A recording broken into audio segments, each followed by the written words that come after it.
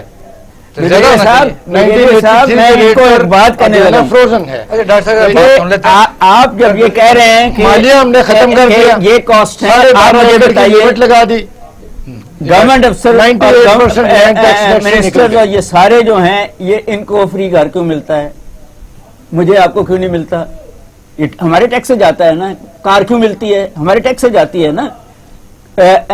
Petrol اور government functionary جو ہے وہ امریکہ میں تو نہیں ملتا. اصل میں بات یہ ہے کہ انگلینڈ میں تو نہیں ملتا. ہماری فنکشنری ہیں جو ایک بات یہ سنیں کہ حکومت کمزور ہو چکی تھی آہستہ آہستہ کہ ریونیو ملک کے ختم ہو چکے تھے.